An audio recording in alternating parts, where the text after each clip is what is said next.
As per usual, let me clean up everything. We're looking rough, guys. We're gonna get that squared away. We're gonna get that squared away right away. All right, looking spiffy.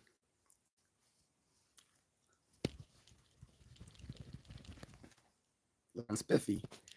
All right, but also I'm gonna get spiffy myself. Hold that thought.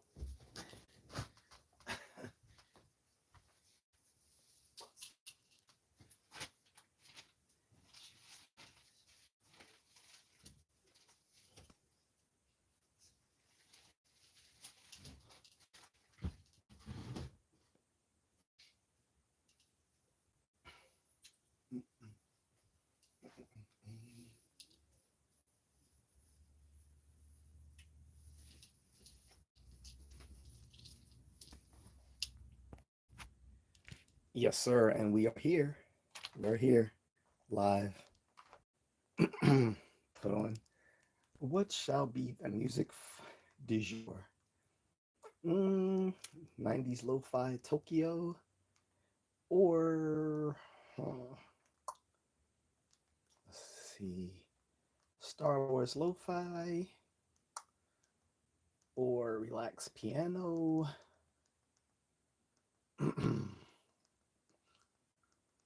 Zip that. Mozart.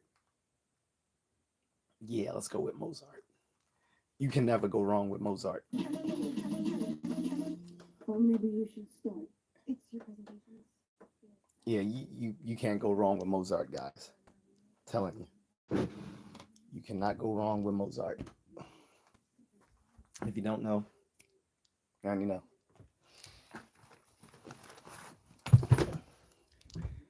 Knowing is half the battle. Yo, Joe. Where's my water? All right. Get this keyboard out of my way. So what's up, guys? So hope folks have seen the topic. It's called critical thinking versus sign language.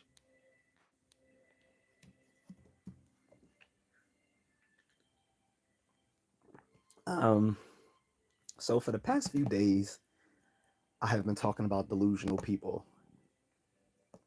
So what's up, everyone in the chat? What's going on, guys? So if you guys, most of you, I don't think have checked me out before. If you have, thank you. Um, so I've done 2 live streams back to back where I kind of roast delusional people a little bit. Um, and and so like I did some YouTube shorts, right, to kind of like poke the poke the bear a little bit. And the interesting thing is the people I got pushback from were on my own team, which was just weird.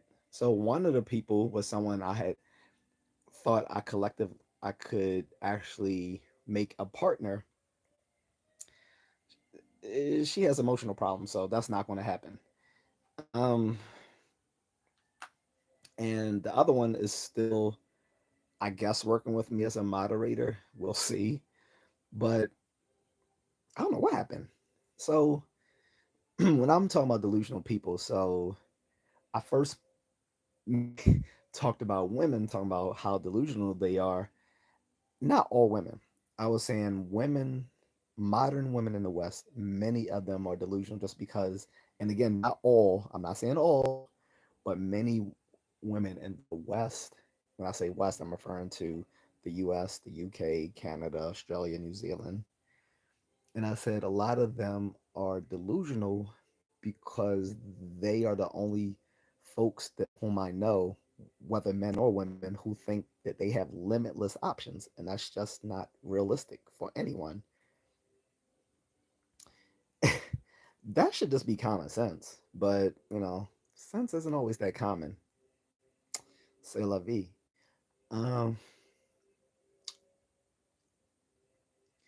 and so I did a live stream on it, and I got pushback from a former moderator because of the joke I made in the YouTube short, which wasn't a religious joke. I just used religion as a way, as a way of kind of making the point where I said, "Hey, um, women in their 40s and 50s who are still waiting for the right man don't have much long to wait. They can just keep waiting for a few years and they will find a man. His name is Jesus." uh, that provoked a reaction from a former moderator who is on a spiritual journey of some sort, and she is under the assumption that everyone should follow in her faith, not only in her faith but in the way that she professes her faith, and I just find that weird. Um, on top of that, like, she didn't want to work with me because we don't think alike. Okay, fine, but eh, I've had this channel for 3 years, and I've made it no secret that I am a non-religious person, and I am a person of a scientific worldview. So where this sort of difference in in our views and our Weltanschauung, since she's in Europe, um, because of that, you know, the other one was a moderator and got her panties in a bunch because I was poking fun of at middle-aged women thinking they still got the same choices as a young woman. Again, it's common sense that they don't. It's like assuming that a middle-aged man still has the same athletic ability as an 18-year-old man. They don't. Like, someone who's 47 is not going to have the same athletic prowess as an 18-year-old man or boy, whatever you want to call that 18-year-old person. Simply not going to be the case. So, I did a whole stream on that. And then the following day, to be fair, I talked about delusional men because I'm equal opportunity. I talked about guys and why some of them are delusional. And the self deception and delusion is not particularly bound to any one group, regardless of sex, gender, orientation, religion, nationality, or age, and any other. So, oh, by the way, if you're wondering why I'm ignoring you, if you're not saying anything relevant to what I'm talking about, I am just going to ignore you. If you want any attention in this live stream and you're not going to talk about the subject, you can drop a super chat. Otherwise, I would just continue ignoring you. Just FYI. Anywho, uh, drop a super chat or hit the Cash App, or we don't have anything to discuss if you're not going to comment towards my content, the topic of my content. Um, so moving on, uh, so when I talked about the men, I was talking about some different things. Like I was talking about how these guys travel overseas, like I travel, but some of them are elderly and fat, and they think that they can find a woman who loves them for them and not for their money. I'm like, uh, newsflash, Methuselah. You're old as fuck. Like, no 21-year-old woman wants a 75-year-old man walking around walking around in some speedos with his gut all fucking hanging out, talking about she's gonna find him desirable for his inner person and not for his money. No 21-year-old woman is looking at some 65-year-old guy, unless he's George Clooney. or someone of that ilk, and thinking, I would love to get with that guy. No, you're not Brad Pitt. You're not George Clooney. You're not even Matt Damon. You're going to pay for play at your elderly age, because at your age you should be you should be with grandmama, both of y'all in your house, she making cookies, and you know watching football or doing whatever old men do. I don't know. I haven't gotten to that stage yet. As far as what my father does at his age, he likes to go hunting throughout the winter, and the fuck about what I know he does during the rest of the year, other than work. He still works. Um, but in it, oh, his other hobby is basically being an asshole to the rest of his family. That's what he does as a hobby. But anyway, leaving that aside, so I got on the men. I got on the guys who travel, who are elderly and fat, and think that women should still love them for them. No. Um, I talked about middle-aged guys who still dress like they're teenagers.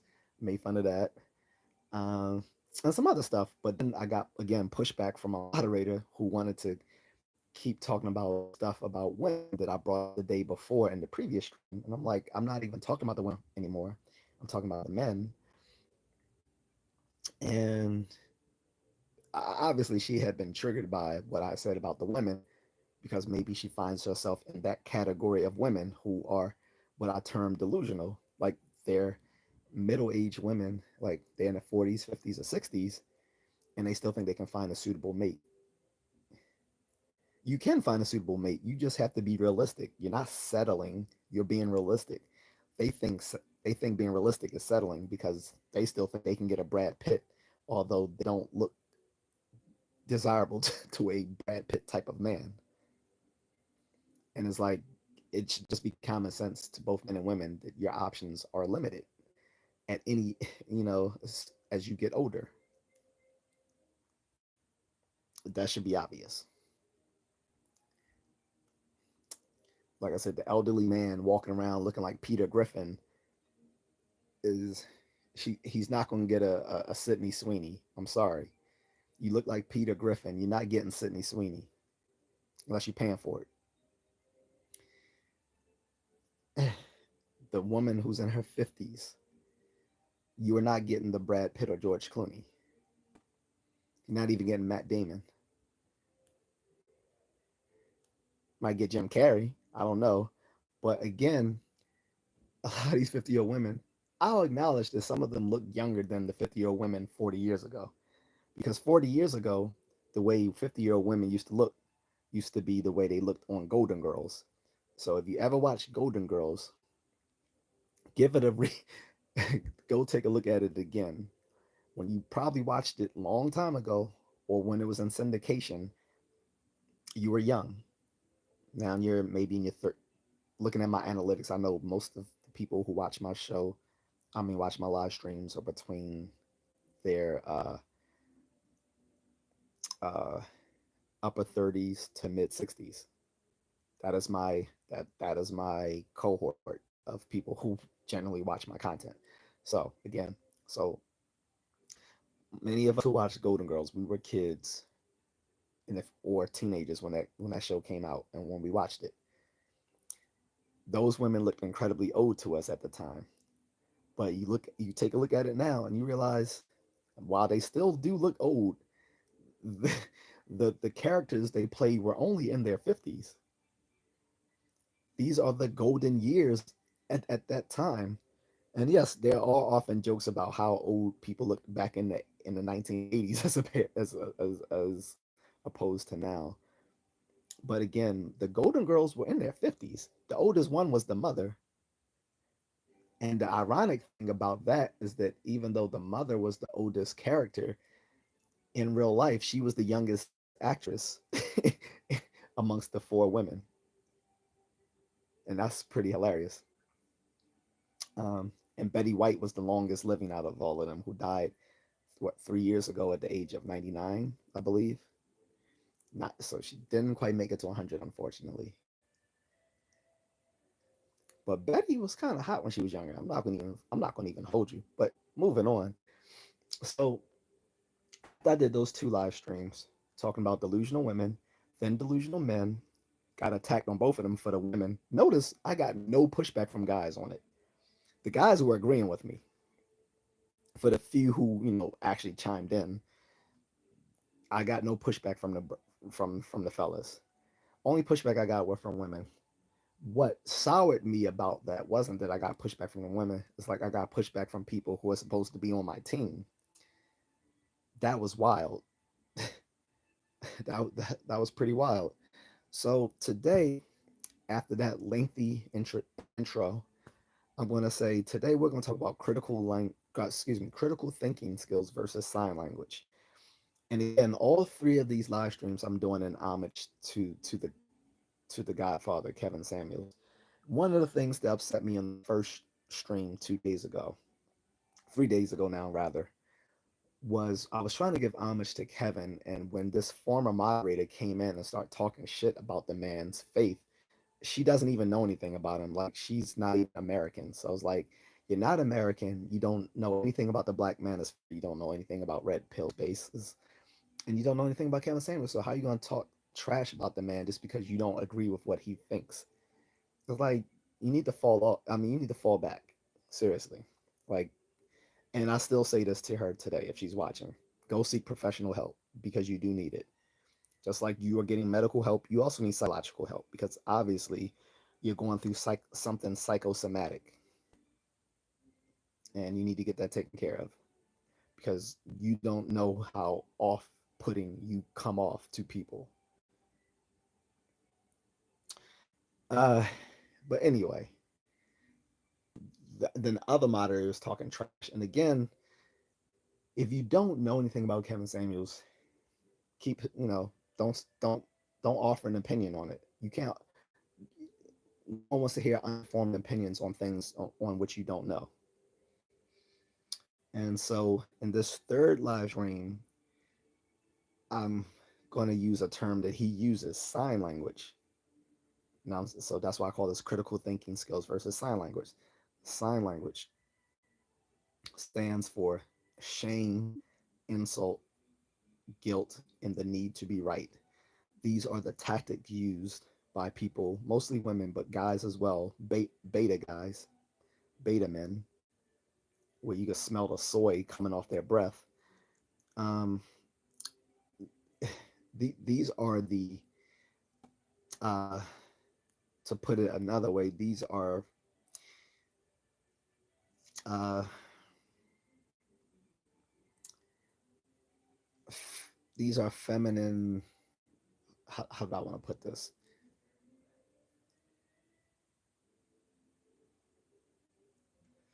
These are feminine antisocial techniques. Put it that way. Oh, that hey, that makes a word fast. Feminine antisocial techniques. But yeah, I might have to trademark that. But anyway, so the sign language is basically, when you can't challenge someone's argument rationally, you result to shaming them, insulting them, trying to make them look or feel guilty about something, and ignoring all reason just because you have the need to be right. And Kevin Samuels called this sign language. Obviously, this is contrary to critical thinking skills, which is built upon um, logic and the other principles of reason, and on you know uh, statistical data and evidence. These are the things on which critical thinking skills are built upon. And to be more generic, you could just say that critical thinking skills are embody the ability to assess someone's claims, well, assess the evidence for a person's claims as well as your own claims, weighing the evidence for it and against it. That is in essence what critical thinking is about. And as you can see, this is in just juxtaposition. Sorry, juxtaposition. Sorry, my words are getting mangled here. This is in juxtaposition to sign language, which is all about shaming people and insulting them, and using little fallacious tactics to make them seem wrong or look bad. Like if they can't, it's like if they can't uh, make a rational argument or counter argument against you, then they'll just resort to making you look bad or trying to make you feel bad about about what you said or did, or um, using like just dubious rhetoric just so that they feel better about themselves. The need to be right, right? Um, and there's so many examples. And like I said, for people not aware of this, I get that they weren't from my country, but there's still little excuse when there's so much available here on YouTube alone, not to mention all the other social media platforms in which this has been talked about for the past 4 years already. The manosphere is not a new space. The manosphere has been ongoing for like the past, I'm going to say like 10 years or so, including the slice of the manosphere called the Black Manosphere, which specifically had people in it like Kevin Samuels, as well as people like O'Shea, Duke Jackson, the lead attorney, media tutorial and reviews, Dennis Sperling, Hassanti Johnson, um, some people who have left the manosphere, uh, um, and there's many other folks I can mention here. The Passport Bro movement broke off from the manosphere as well. Many of them aren't even black anymore, but that's a whole different subject for a different day. But yeah, so the Black Manosphere was the first one to talk about these things when it came to like sign language, delusional women, the problems, and the these little gender war issues. And it's just weird that you get pushback to just state the obvious that you don't have your options aren't forever. And I mean that that come like not only is that relevant to the dating market or the sexual marketplace as Kevin used to put it, but not only is it germane to that, it's germane to everything. And I gave my own example the other day when I said, "Hey, I'm in my late 40s, but hey, I wish I could still go compete on the level of a professional fighter." But I was like, that's not very realistic right now. Sure, I'm fit and I can fight, so I could probably maybe do some amateur fights or something like that. But to think that I can now have a career as a professional fighter in my late 40s, that is a little unrealistic. Unrealistic. Likewise, when I was in the army, when you see this T-shirt right here, when I was in the RB, like, hey, I would have loved to, went into um, some area of soft and became an operator as a.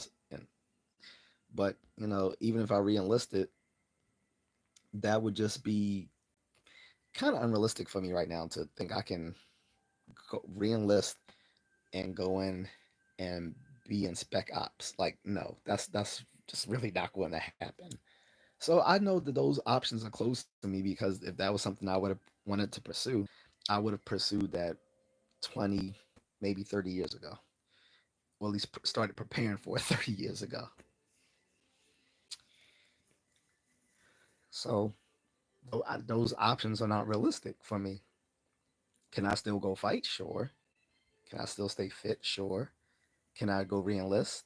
Um, Actually, yeah, I can still re-enlist. Like the DC National Guard is still taking folks who are prior service if they're still healthy. But does that mean I can still fight professionally? Mm, I could probably try and get my ass beat. But as far as me becoming the world champion, not very realistic. Not very realistic at all. Um, if I re-enlist, can I really get into spec ops? Unlikely. Like those standards haven't changed to the fact that I would probably qualify unless I was got access to Steve Rogers super soldier serum. That's probably not going to happen. But you know, I understand that. But for some reason, a woman who's like 55, 60 thinks it's because she's still modestly attractive, still has the same options as a 21-year-old woman on the dating scene. No, you don't. And then I can put this in terms besides just the this gender war thing. Like, we can talk about everyday things, right? Like my friend and I having this disagreement over religion.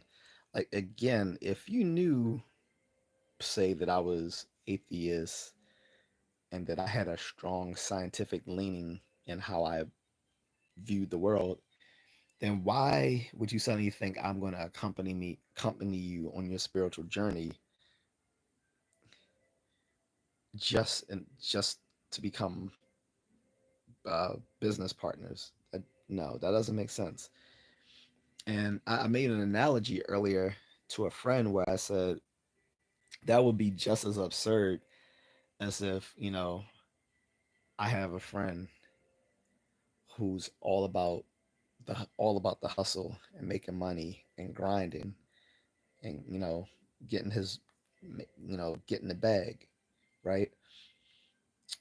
As they say today, getting the bag, right?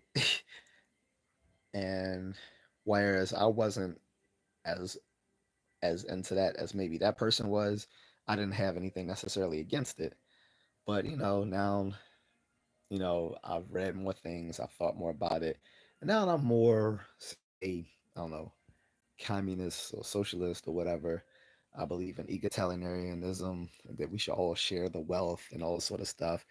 And I say to this person, hey, now, have you considered, you know, doing what I do and, relinquishing your wealth and ambitions to make more money and just living a simpler, egalitarian life? And the person's like, no, what the F? And I'm like, well, you not even thought about it? And they're like, well, no, that's not. You knew I was, It's like, no, I was always about the grind and getting my bag. And I'm like, okay, well, I guess we can't be friends anymore then, because I think we think too differently about these sorts of things. Oh, well, okay. So this, points to some issues.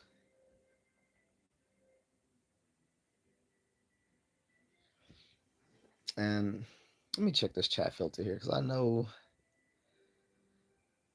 All right,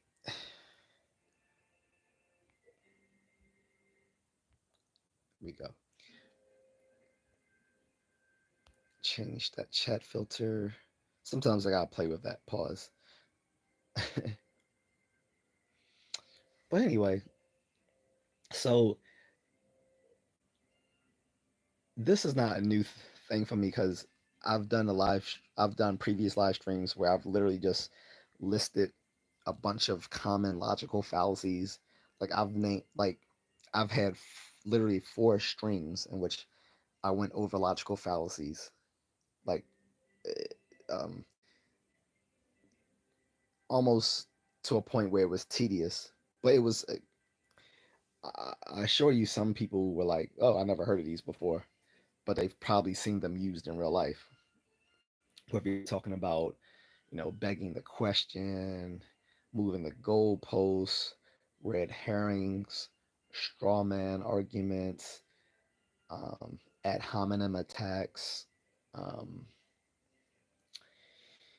uh, um, false analogies. Um, there were so many of them, and like I know them so well that I know many of them by their Latin phrases because it's almost a hobby amongst these people who have categorized all the different logical fallacies that they try to give a Latin phrase for them. Um, and of course, it helps to have a background in formal logic as well. But yeah, so I've went over this in tedium, right, to to kind of help people because one of the things I've preached for the past 3 years of my YouTube channel was the need to exercise a healthy skepticism, and in order to do so, one must embrace critical thinking skills to have sort of a skeptical mindset. Skeptical mindset again is brought on by the use of critical thinking skills as well as having a scientific worldview. Um,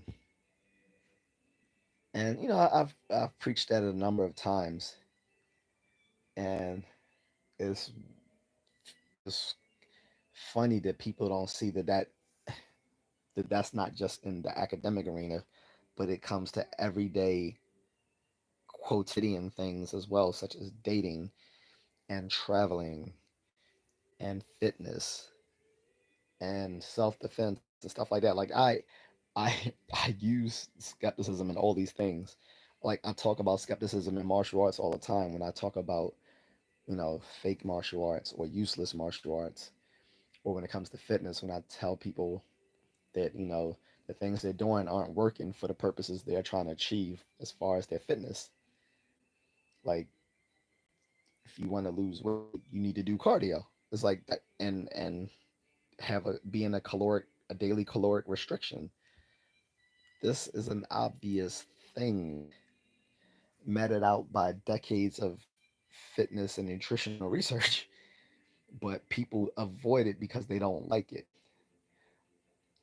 They know cardio and running will make them more fit and more and lose weight, but they don't like to do it, so they make up other excuses not to do it. Well, oh well, lifting weights is better, or you know, cardio ain't all that, or I'm going to lose my gains. Just a bunch of dumb stuff. So it's like these critical thinking skills and skepticism can be applied to just about everything: relationships, fitness, self defense, business. um, it runs in juxtaposition to faith, though. It runs in juxtaposition to faith because faith, by definition, belief without is belief without rational grounds. So, if someone takes something on faith, I can't really challenge that because at that point, there's not a you can't really lob a rational argument against someone who holds something on faith, more or less. But um, the best bet for in that situation is to appeal to emotional, certain yeah, appeal to certain emotional things that are applicable to them in whatever they believe. But, appeals to emotion in themselves are fallacious tactics. But it can be useful when, like, just trying to have like a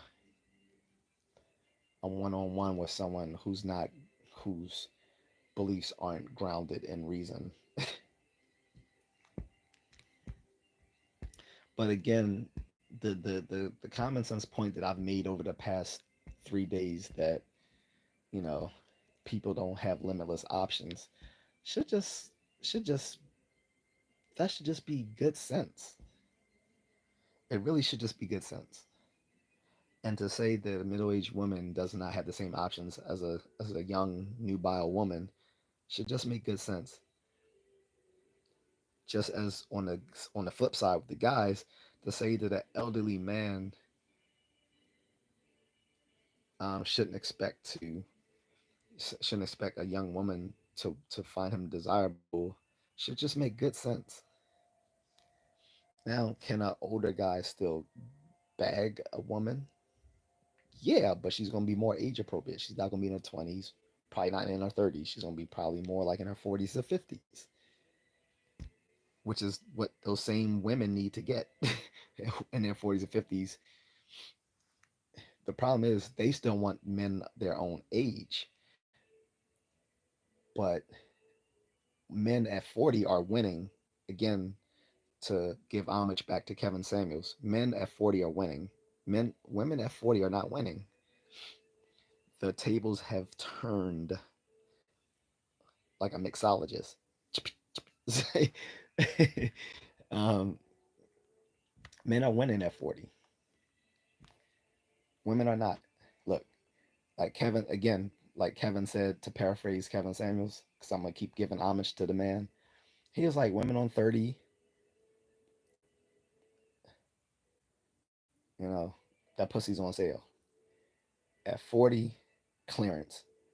50, you give that, you just give that shit away. that's that's charity. Sorry, don't make the rules. Evolution does. I don't make the rules.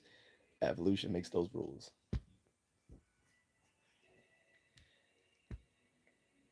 But the problem is in their 40s and 50s they still want those same 40, 50-year-old men their own age. These are the men that wanted them 20, 30 years ago and they thought they were too good for them. So they went after Pookie and Ray Ray with the big dick. But Pookie and Ray Ray with the big dick didn't have the big job. Or if he did, he didn't want her. So he hit it and quit it and left her with little Gloctavius and Fel Antonio and Twerk Keisha.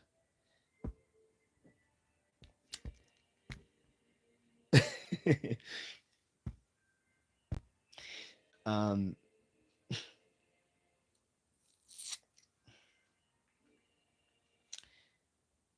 but now, but typically the men of their own age typically want younger women in their 20s and 30s. And so what they're going to do, they're going to resort to sign language. They're going to say, "Oh, you guys are just a bunch of such and such wanting these younger women." The younger women want these men too because they are attracted to the men for their maturity and their resources. The men are attracted to the younger women because of their youth and beauty. It's a perfect match. And in the psychology of relationships, age gap relationships are actually the healthier relationships. So these women in their 40s and 50s, they need an age gap relationship too. So they need to appeal to these guys who are in their 60s and 70s. Since these two subsets of folks are both delusional, they need to get with each other. The 40, 50-year-old women are not going to get the 40, 50-year-old men because those 40, 50-year-old men want the women in their 20s and 30s. The guys in their 60s and 70s, they're not going to get the 20, 30-year-old women unless they're paying for it. So if they want a real relationship, they need to get with the 40 and 50-year-old women. Problem solved. Or at least it should be, right? If people were reasonable. But like I said, you see these guys over in Pattaya. And I've been to Pattaya, and you see these dudes walking around looking like Santa Claus and a speedo, hollering at these little 20-year-old Thai working women, bar girls. And it's like, of course she wants you for your money, dum dum. But you think looking like Kris Kringle was sexually appealing?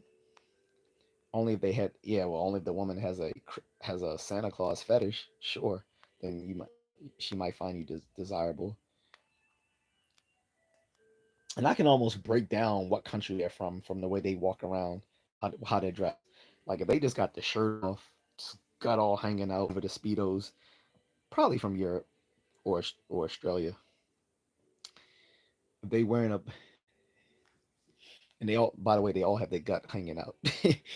If if they got on the cargo shorts, cargo pocket shorts, probably from America or maybe Canada.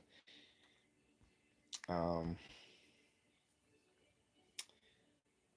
then you have the ones.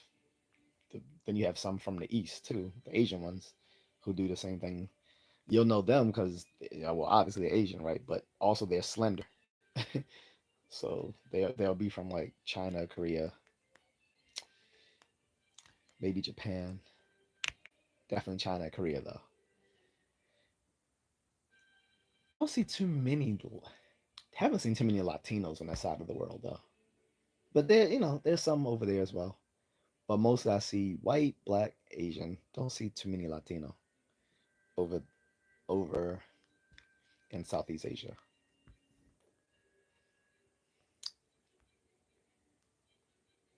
And of course, whatever I say about Pattaya holds for more or less Angeles City as well in the Philippines. Pattaya being the largest red light district in the world, Angeles City being the second largest, which both attracts a bunch of degenerates, a bunch of sex tourists, passport bros, both the good ones and the bad ones. Um, and just people who are just generally curious about those places because they've heard so much about them on either online or through the stories of people who've already been there whom they know, stuff like that. But like I said, some of these guys walking around, you know looking like Father Time, but looking like Methuselah from the Bible, and they're walking around with these little bar girls who are like 20, 25 years old, thinking they're gonna find love. Good luck. Good luck. You can find love by the hour. You can find love by the hour. Or even if you do like end up in a relationship with that person, it's not gonna be how you think it's gonna go. And other men I was making fun of yesterday were the ones who were teaching guys to come overseas and find love with pros. I'm like, that is weird to tell guys to you know get your bag up just so you can go overseas to date pros. Why? That's ridiculous. Like, yes, I get the women are more feminine, they're more submissive, but you don't have to date a pro for that. Like, there's normal women overseas that you can date that are the same. Why would you put that time and effort into someone, you know, who's been banged more than Herbie the Love Bug? Some of you don't get that reference. I get it. But, you know, I make fun of some of these travel vloggers telling guys to be degenerates. And it's like some of them are just jaded either because they themselves are old, they're divorcees, so they they don't have a healthy outlook on relationships anymore, or they come overseas to get over their ugly man syndrome. Like they had the ugly man syndrome in America. They weren't considered conventionally attractive, to put it in another way. And so they come overseas with their ugly man syndrome, and they immediately go looking for low value women because that's on some level what they think, the only women they think they can bag, because they're intimidated by by the women who have decent jobs, college education. Like, to say, my friend and I was having a discussion about this last week, or 2 weeks ago, and he was saying that he thought it was just completely degenerate that a guy would say he doesn't want a woman with a college education. He's like, that says more about him than about her, thinking that that's gonna make her less wifey material. It makes her more wifey material. But he's afraid going overseas, finding some educated woman that, on some level, he thinks she's better than him. That's what it's really saying. Because why would you reject someone because they're college educated? That doesn't make sense. Oh, this she's not going to be a good wife. She has a degree. What? What? So, like I said, there's delusional thinking on both sides of the sexual coin here.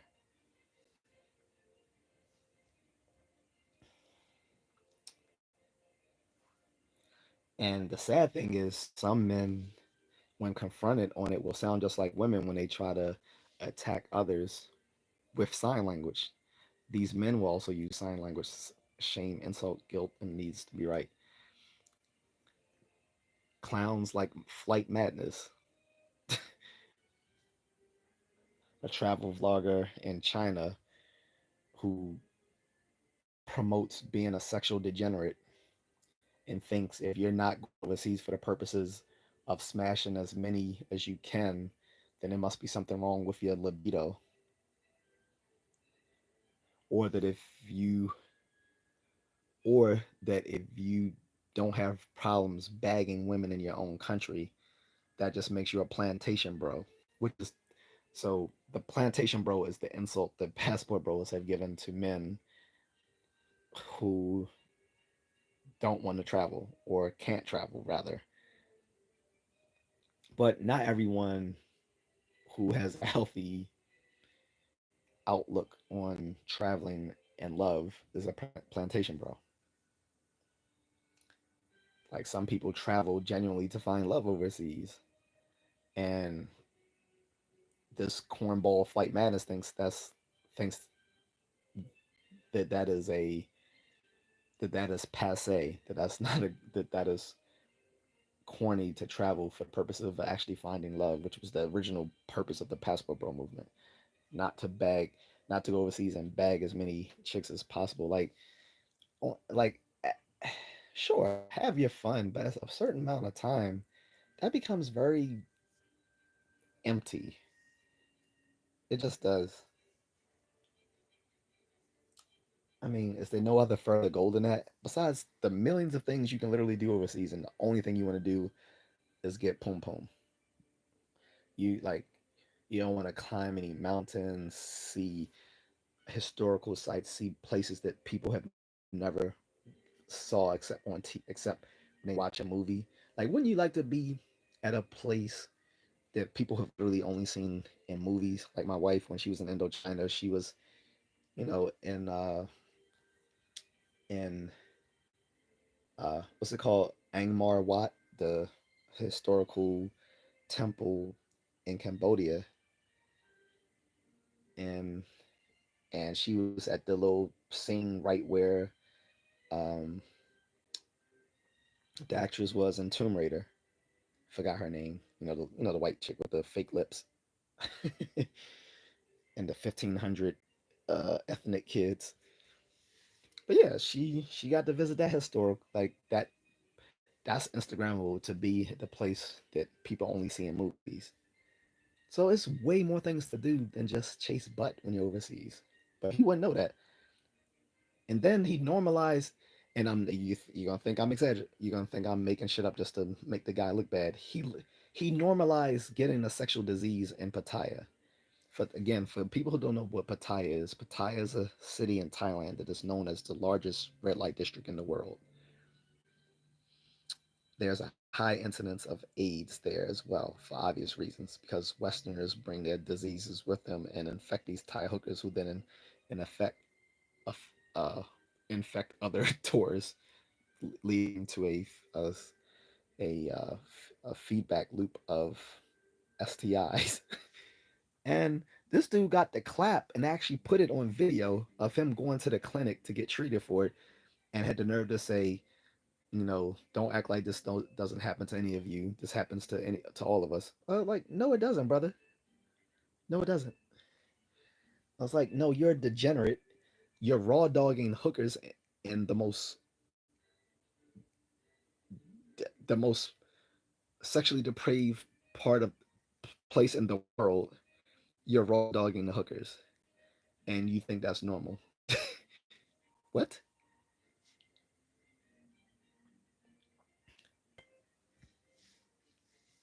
So this is why, like, I attack the men as I attack the women, because if you're on some bullshit, I'm gonna call it out. Plus, I just don't like the dude because he and I have had some words. So whatever.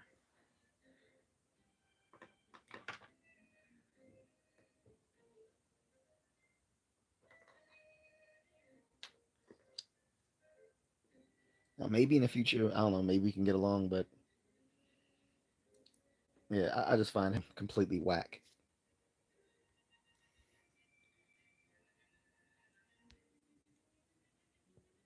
Give me a second, peoples. All right. Anyway, I'm back. Sorry, in case there was like a little. In case you saw the screen freeze for a second, I was checking my messages. Sorry. I'm on a vertical live stream, so I'm on this, checking messages while I mean, checking, text messages as I'm doing this. Um, but yeah, man, that's just crazy. So, I'm not women bashing when I was talking about women. 'Cause again, I flipped it the next day on men, and it was just weird for my moderator to get triggered and call me out as a woman basher. Like, I'm not bashing women. I'm bashing stupid people, and stupidity knows gender. But I was like, yeah, I'm gonna make fun of middle-aged women who think they got the same options as a young pretty woman. You don't. That's fucking obvious.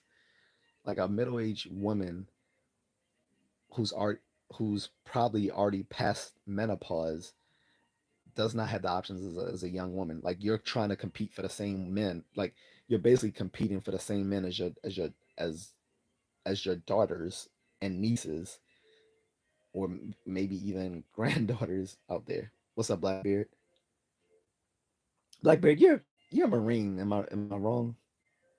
Marine, or I don't think Army. Marine, right?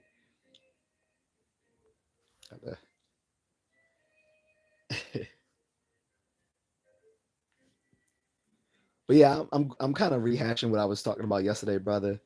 Um, but I was just saying I was wanting to show the difference between critical thinking skills versus sign language.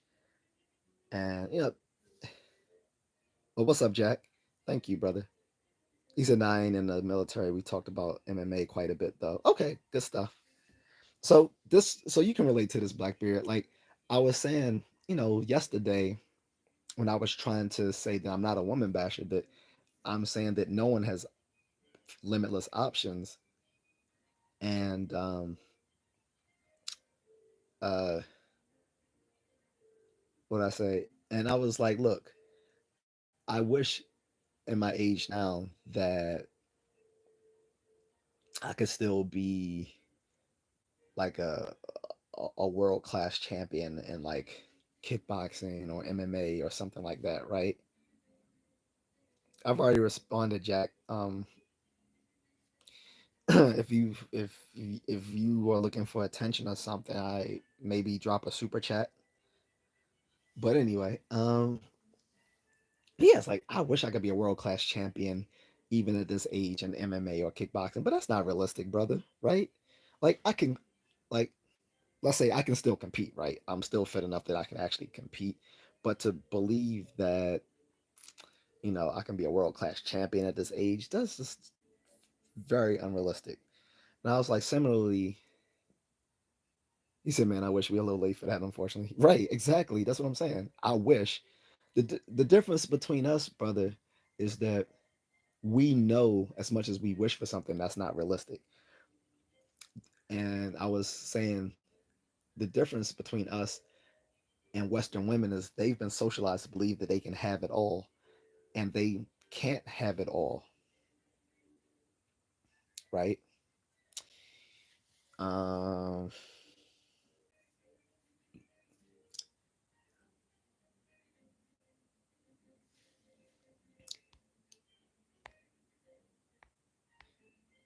do, do, do. He wanted a response. That's how he gets one. He gets timed out for 24 hours. Oops, I guess that makes it a little bit less than 5 weeks he has left to live to get a response. Fuck off. Anyway, um, but it's like, yeah, only modern women in the West believe they can have it all. And what Kevin Samuels and other people in the manosphere call hitting the wall was when they realized that they can't. Hitting the wall is when they realize that their options are limited, but they're in denial about it. And I'm not talking about denial in Egypt. So it's like there are always trade offs. Like you said, nope, everybody gives up some sort of compromise. Exactly. There are always trade offs. Like I said, the trade off for me, like when I was younger, instead of pursuing being a professional fighter or going back into the military and doing and becoming a soft operator, I chose going to college and partying. That was what I chose in my 20s, in my late teens and 20s. I chose to go to college and party. So I didn't pursue that path, and now that op is not something I can really do now. I can still go compete, maybe in like some amateur competitions and stuff like that, but no one's realistically going to say, "Hey, you should still go compete and try to be a world class champion." Like I literally, what was it, like 3 years now? Yeah, 3 years ago, hooked up with some guys who practice Kyokushin karate, and I think I told you this story before, or I told the chat room this story. And they wanted me to spar with them to see whether I could compete on a professional level. And I was like, I didn't come here to compete on a professional level. I just came here to demonstrate that I have legit skills because my cousin told me that you guys are you know have connections with people in the industry. So that was fugazi. They did not have like connections with people in the industry like that, because if they did, they would have been utilizing them themselves. But yeah, it was like I was like what, in my early 40s at the time, like 41, 42, and it's like, oh, okay, I'm not here to show you that I'm ready to go compete in MMA. That's absurd. It's not a crazy thing to say happens to both genders, right? But it's like if you tell a woman, a modern woman, that hey, you don't have the same options now in your 40s and 50s, they they think you're being misogynist. It's like, how is that misogynist to say you don't have the same options anymore?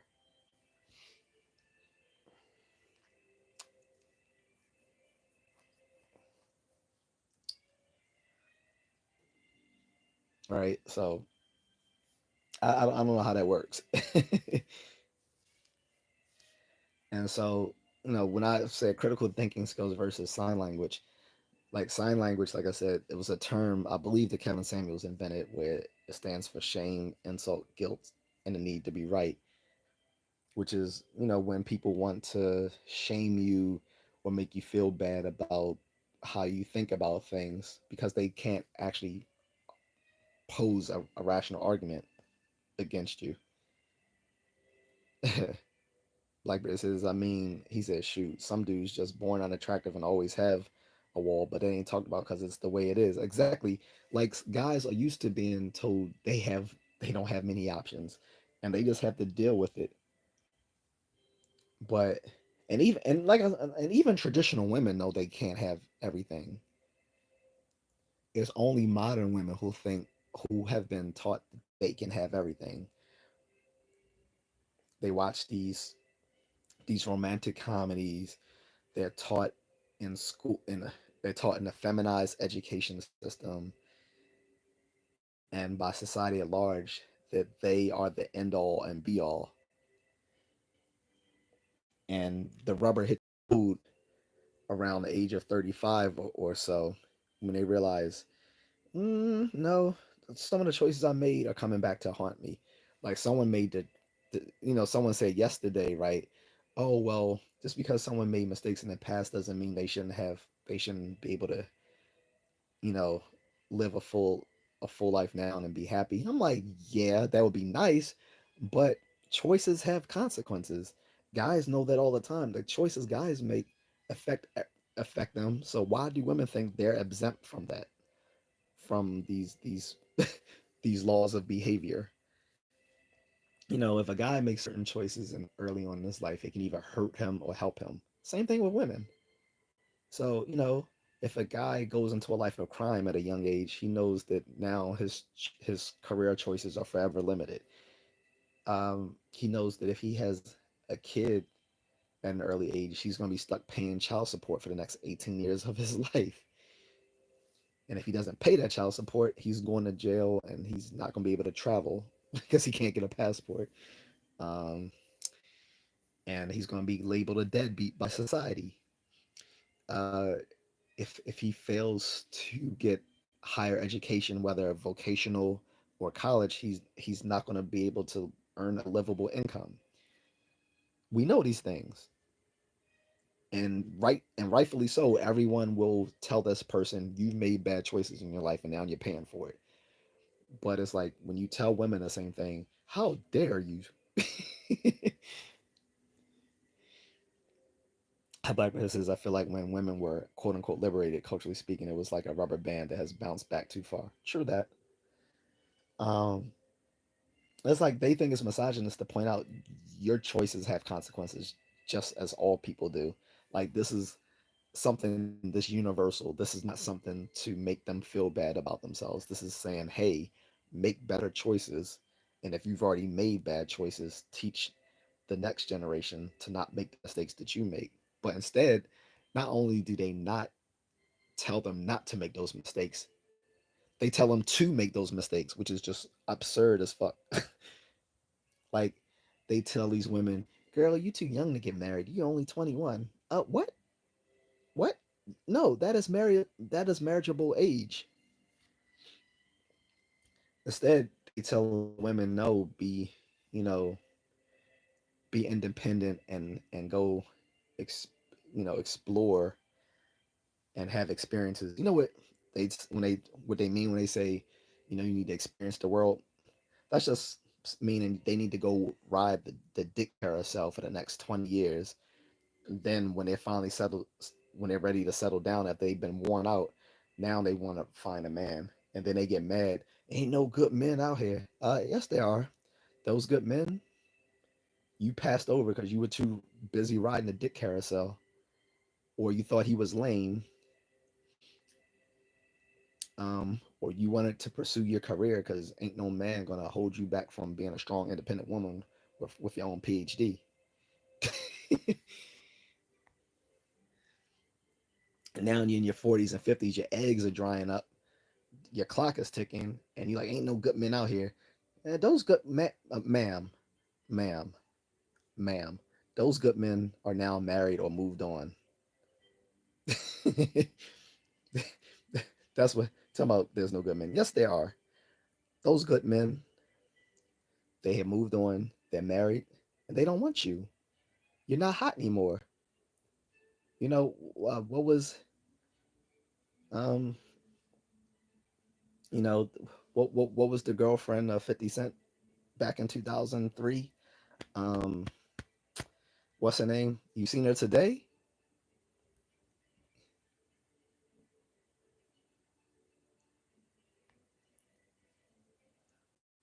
Here we go, guys. So remember, I said the sign language, shame, insult, guilt need to be right.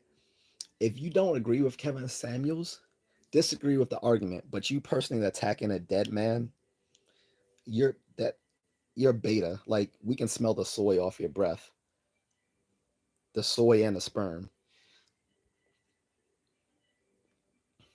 and obviously if you don't know shit about what I'm talking about in this live stream because I've literally just been attacking Blackbeard. Tell him, have I not just been attacking men as well in this whole stream? Have I not been talking about both men and women that are very unrealistic? Or have I spent this whole thing talking about women? This is, see, these little weak ass beta dudes think, oh, let me defend these women, they'll give me some pussy. No, no one wants your beta ass. You know what?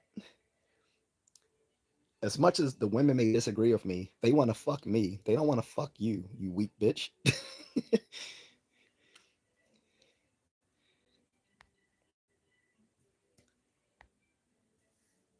Like at the end of the day, the very guys that these women can't stand want to fuck the guys that they don't like. They don't want to fuck the guys that agree with them. He said, dude, I have a whole wife. So do I, bruh. You don't know anything about my stream or my channel, or you would fucking know that. Literally just had my wife on the channel a few days ago. Dumb fuck. Take your beta ass somewhere else.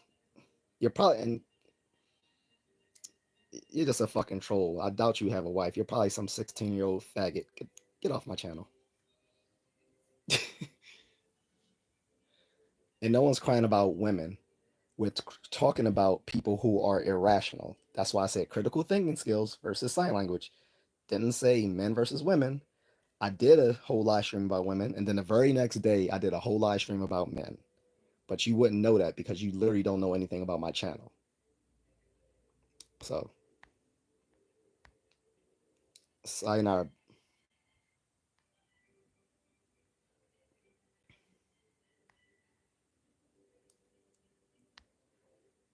So this exemplifies my point, guy. That is a beta male using sign language. So just as I said, like 30 minutes ago when I said sign language is not just used by women, it's also used by weak men. That was a case in point. Marcus G. The G stands for guzzle your nuts. His wife, his yeah, I'm sure he has a wife with a dick.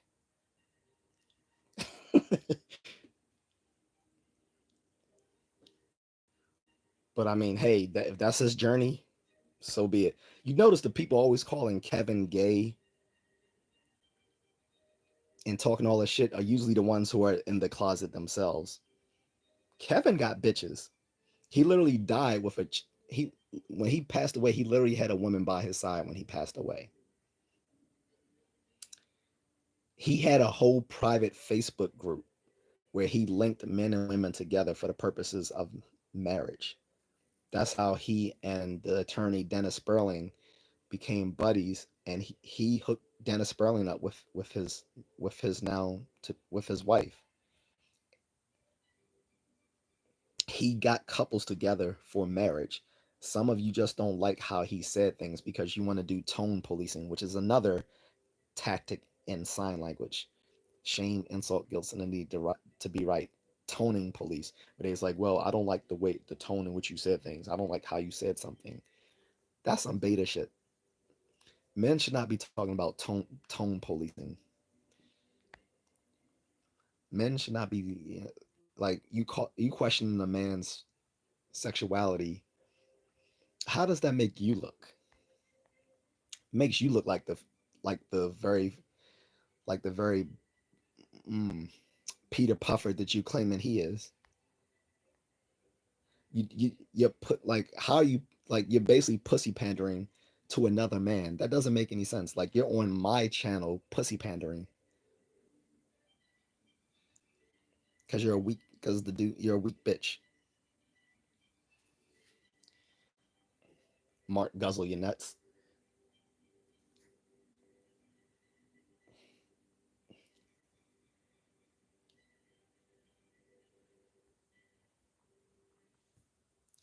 So there you go, guys. That's your sign language for you. That's a textbook example of sign language. And you're attacking a man who died, whose his whole job, as you know, what he did online, and he got paid very well for it. By the way, was basically teaching black women how to be back in the game so that they can keep black relationships going. Because as it stands, relationships in the black community are dying. Men are still desiring relationships. They're just desiring it outside of the black community. Case in point, myself. I'm married to an Asian woman. One of my homeboys who watches this channel loyally, he doesn't date black women.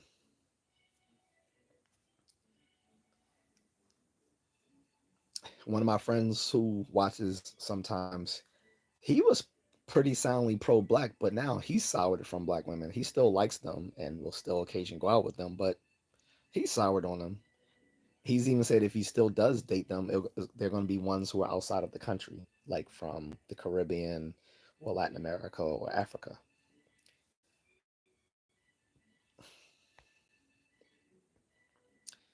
But whereas this guy's claiming he has a wife who's probably a chick with a dick, I literally do have a wife who all of you guys can check out on my channel.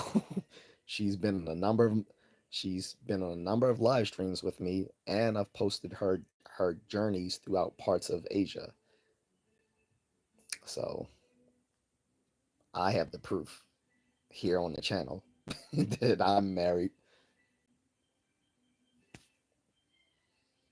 But you have some little 16-year-old troll. They lucky I don't have my friend just pull up their information and show what they really are. Because most of these people aren't who they say they are. I'll pull them up, and it's probably like some 16-year-old kid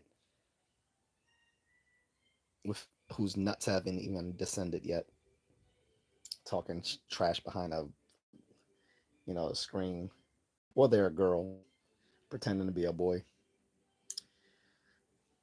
and sometimes a boy pretending to be a girl, who's pretending to be a boy. Yeah, that's weird, right? But yeah, I mean, people, the people who bash Kevin have never, the people who bash Kevin have never seen an entire live stream of what he does. He does not spend his whole stream just insulting women. Those are the most clickable moments, of course. So they're gonna go viral when he does, when he does crash out. Those those become clickable moments that people will then show on other platforms, and all people will know is these little moments where he's crashed out and went off on someone. They don't show all the more mundane stuff that happens in the stream where he's actually given like life advice, or when people will call into his channel and say, hey, the advice you've given on my channels has actually saved my marriage. he you'll have women calling into the channel saying, hey, everything you're saying, my husband is here with me and he agrees with you 100%. Like, it's hilarious. Well, like I said, he set up a whole private Facebook group um for black couples. And here's the thing, not that I agree with it, but he used to ban non-black women from joining his group because he was trying to keep black relationships together, which because they're dying out. You have a whole group of which I feel affiliated, called SYSBM, or Save Yourself Black Men. You have a whole group dedicated to that. Okay, which is men going, which is similar to the MGTOW, which is men going their own way.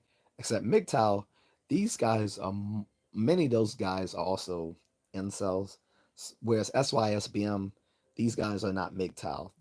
And they're not incels. Most of the guys in SYSBM still desire women, still have healthy attitudes towards relationships. They just don't want to do them with black women anymore, or they don't want to be a part of the black community at large. So they call themselves saving themselves by going to other communities to find women. Kevin was trying to combat that by getting black couples together. And so in his private Facebook group, he didn't allow non-black women because there was a bunch of white women and Asian women and Latino women who wanted to join his group, and he wouldn't allow them. Now he allowed Afro Latinas to join because I mean they're still black, but if you if you weren't part of the black diaspora, he didn't let you join the group. So in his efforts in that group, which he wasn't getting paid to do, by the way, he just, as far as I know, he wasn't that group didn't wasn't something that it was like it was a private group, and you had to qualify to be in a group because he what he was trying to get was high value men connected with good eligible women, but he didn't make anyone pay for it. He was just doing it because he was trying to get black couples together.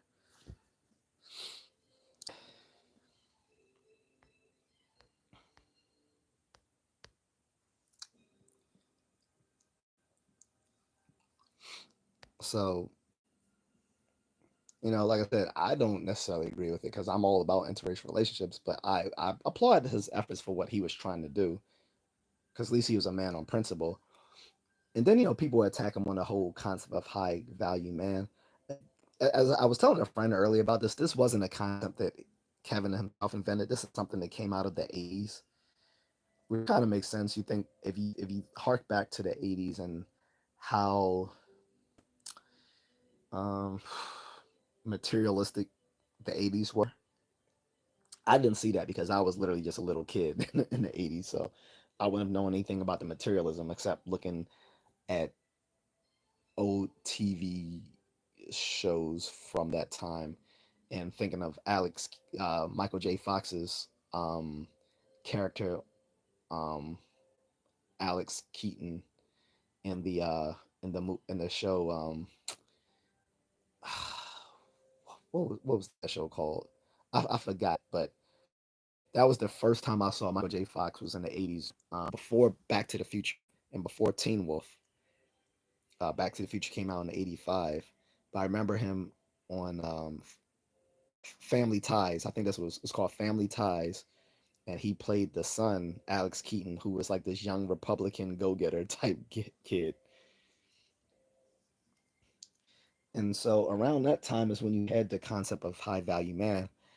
What Kevin Samuels did, he took the concept and modernized it, and he put more constraints on it than as it was used in the 80s. He said so the the part that most people hated about the high value man was the non-negotiable part. And this is what me and my friend were debating earlier today when I was saying high value man, the there's a necessary condition for it, which is you have to be high earning, which is typically like at least 120,000 a year that you've been making consistently for like the past, I don't know, 3 or 5 years, something like that. So, some people are high earning, not rich yet. So he used to call them Henrys as opposed to his high value men. These were Henrys were the men who were on their way to being high value, high earning, not rich yet Henrys. And he said you can have your blue collar Henrys and you can have your white collar Henrys. He didn't make it it wasn't a classes thing where you can only be a higher like a high value man insofar as you got there through white collar um career paths. You could get to being a high value man through a blue collar career path as well. but the necessary condition was you was making 120,000 or more per year, depending on what region of the country you live in. Sometimes it would be less than 120,000. Other places might be more than 120,000, like say San Francisco or, or in Brooklyn. But you had to be making that consistently for about, I think, 3 or 5 years, whatever he said. But then there was other constraints on it because he was saying, although it is a necessary condition that you are high earning, that wasn't enough for you to be a high value man. You also like he was like you that's not enough. He's like you could be a billionaire and you're still not going to be a high value man. So one of the things that a whole subset of people that Kevin Samuels frequently disqualified from being high value men were entertainers, male entertainers. He thought that they lived such an unconventional lifestyle that you couldn't really consider them high value, especially because typically the way that high value men earned their money was through hard work and grit, whereas a lot of these entertainers just fell into a lot of money once they got to a certain point where they had connections. And it's not to say that those entertainers don't have genuine talent, but it was just, but the average high value man didn't fall into his wealth until well into his 40s or early 50s, right? Whereas, some of these entertainers become instantly wealthy like by the age of 21. It's like that's not that you did like you didn't go through the trenches to earn that. Okay, so that's why he disqualified a lot of male entertainers and celebrities from the high value man category. He also said, you have to be working somewhere where you have a where you have a LinkedIn sort of profile job where people can recognize what you actually do for a living. Like again, obviously, even if you're making 120,000 or more a year, but you're like a drug dealer or something like that, that doesn't count. If you don't if you don't have a job where people can recognize the title, like okay, he's an executive director, he's the account manager, he he's the he's the executive vice president, something like that. A LinkedIn profile type position that people can recognize, or also that other high value men um, regard you also as high value, and that you are an asset. You are an asset to your community. Like you are an asset within your community. So those. And then he said also there are ethical considerations. Like you have to be an ethical person, which harks back again to the fact that you can't just be someone who's rich because you're you're a successful pimp or drug dealer. Like you, there are you have to be, an ethical person. Like you, you are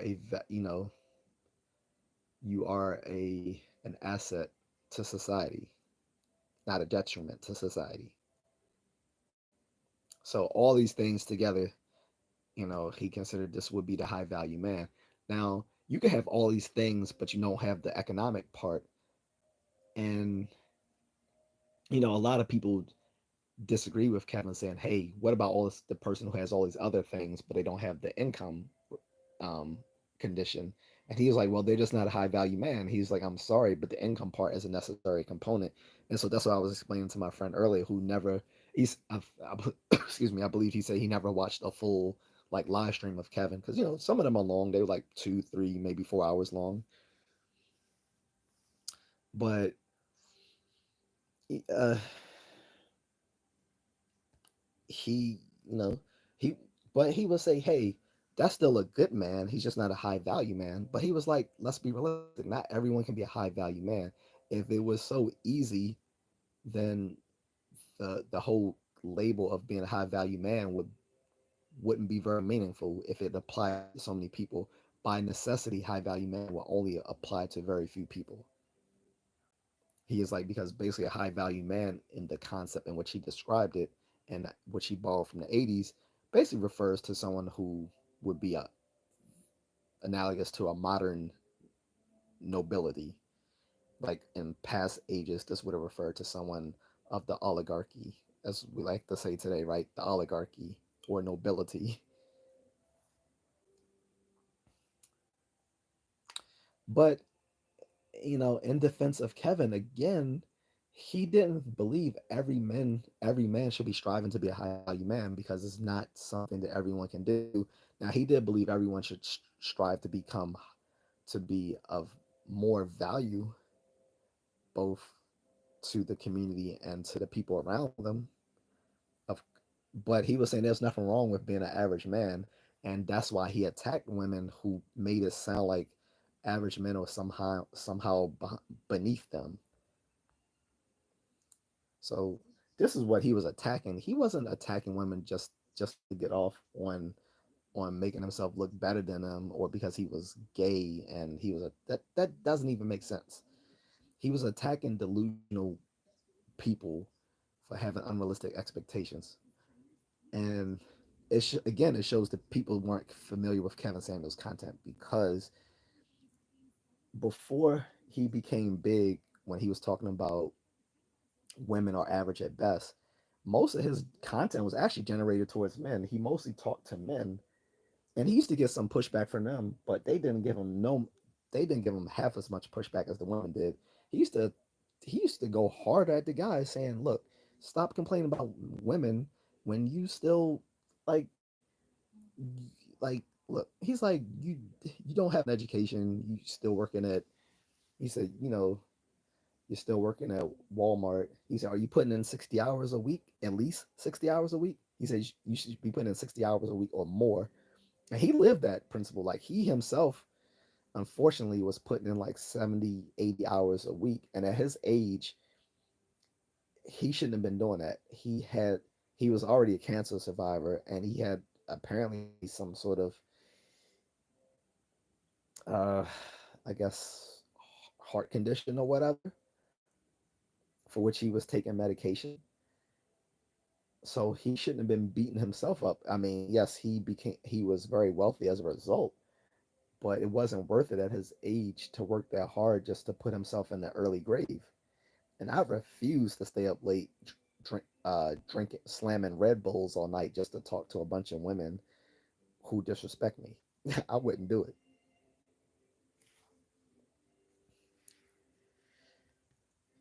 But the fact that he did gives us a lot of content to which we can point back to for reference when people start doing this bullshit,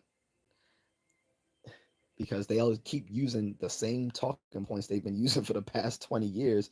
And all you have to do is like go back to some of the stuff in the manosphere, like the stuff that Kevin has created, and say, no, you're wrong. This has been pointed out before, and y'all know this is bullshit. And that goes for the guys too. Like when these guys are being a bunch of beta bitches, you can likewise go back and say, no, you need to sack up. That's like the fact that you are like trying to pussy pander because you think that's gonna make because you want a virtue signal. You need to go do some push-ups, right?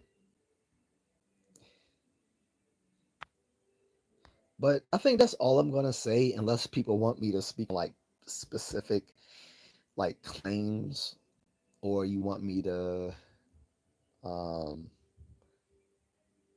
maybe go back to like those previous live streams where I've mentioned a bunch of different types of common logical fallacies people make. As you have formal logical fallacies, which are basically errors in the very like syntax of a claim or argument. These are called formal logical fallacies, right? Then you have informal logical fallacies, which are matter of errors in reasoning of us, usually of a semantic nature, uh, or in the context of claim or argument. Then you have psychological fallacies, which are basically matters of cognitive biases and sort of mental shortcomings. Then you have rhetorical tricks that people use, and then you have good old fashioned emotional appeals and and personal attacks and insults. So that is all sign language, to which I reject because I have a not because I'm a woman basher, but because I'm very pedantic and I have a background in analytic philosophy. So that makes people, and it's not very many of us, especially right now with the humanities departments dying across many college campuses nationwide. But many of us who are trained in analytic philosophy, uh, one, we like to argue. Like arguing with a person trained in philosophy is like wrestling the mud, wrestling a pig in mud. We love it. It's okay. So people in analytic philosophy tend to be more pedantic and more careful in how they talk and reason with people. This is why someone like myself, trained in analytic philosophy, will reject sign language and other fallacious sort of reasoning. Not because we're women bashers, but because we tend to um, put uh, being rational on a pedestal.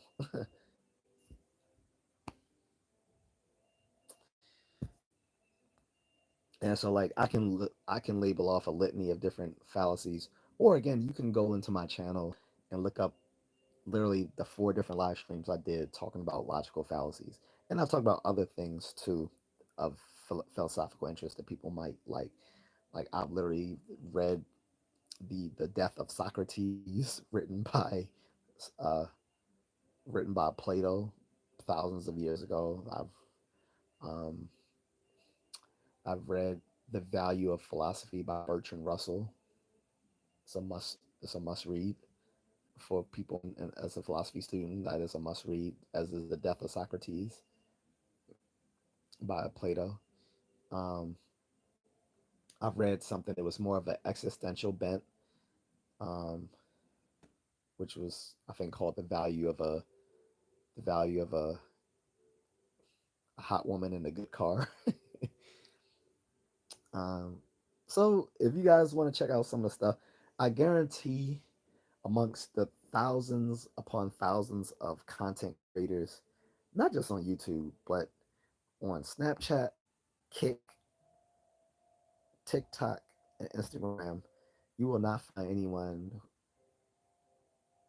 who can talk about analytic philosophy because most analytic philosophers are employed in doing something with their training, or they're doing something completely outside of philosophy in general. Like, and it's no joke. I like when I was an undergrad, one of the grad students was telling me like, "Hey, you know, consider whether this is actually something you want to do." Because they was like, "Hey, I know people who've gone on and graduated with their PhD, and now they're like doing something completely unrelated, like construction. That is real because there are very limited slots for teaching philosophy." Um, and she was frank. She was like, "Look, maybe you being a black man, you might have more opportunities, because of well, where we still had then affirmative action." She's like, because of that, for diversity, you being as a black man, there actually may be more options for you out there in academia than the average uh, philosophy PhD. But she said still it's going to be pretty limited, and that's important. That's a pragmatic consideration for anyone in any um, of any major in college or grad school is you know there's there's okay there's a trade-off between possibly how exciting you find this field of inquiry to be, to how employable it would make you as a result of doing it. Now you may luck out and have and go into something that is both a very highly employable skill set as well as something you really find a lot of interest in. Say, mechanical engineering or computer science or data science and analytics, something like that. But then again, your love might be art history or philosophy. Not very many avenues for that. So it's like trade off. Again, critical thinking skills comes into play everywhere, even when you think it don't, even when you think it doesn't. Like critical thinking skills isn't just for academia. It's also when you go to the market and you're on a budget, especially today. You know, do you want eggs or do you need to pay that bill? Like, but no, seriously, like people always say, I will never use these mathematical skills outside of after I leave high school. Newsflash: when you are comparing prices and stuff like that in the grocery store, you're actually doing intuitive algebra. You don't even realize it. You're doing intuitive algebra when you're comparing prices and values. Like, should I get 30? Should I get 30 ounces of whatever product at 5.99, or should I get you know 24 ounces of it at 3.99? Like, so and why the 99? I know it's going to cost more than that with tax. Why they keep trying to fool me with the 99? But yeah, critical thinking happens everywhere. When you're thinking, what should I even go on to school, or should I just go into the job into the job market? But what kind of job will I get without any sort of higher learning? Should I get a vocational trade? Vocational trades are very lucrative, but I don't like working with my hands. So critical thinking skills happen everywhere. Or you can just resort to sign language, which is just a very feminine, antisocial tactic of, of thinking. Your choice. Again, if people want to, challenge me, or if you just want, know some more about certain logical fallacies or psychological biases, or or you fail to understand why neither men nor women have limitless options, you can hit me up in the comment section, because I don't see why in my last two streams it came off so wild to people that people don't have unlimited options. Like I said, the only reason that comes off as egregious to some people is because those people, mostly modern women and their simp male allies, that somehow Western women all should have limitless options, even though they don't, and no one else does either. Why? I don't know why they think they should have the same options. I don't know why a 50-year-old woman thinks they should be seen in the dating market the same way as a 21-year-old woman. I'm not sure why. I'm not sure why a 65-old man thinks a 21-year-old woman still finds him desirable when he hasn't even seen his dick since the Jimmy Carter administration. Don't know why. But there you go. And since I've been ranting for all this time, I think I'm gonna end this. All right, but um, bye to you guys. Sunday I'm gonna try something fun, but Saturday I'm gonna keep that a wrap for Saturday. Well, it is Saturday here, but for the next broadcast this Saturday evening, Uh, might do something different, but Sunday I'm gonna have a fun topic that one of my moderators suggested. But I'm out, guys. Thank you.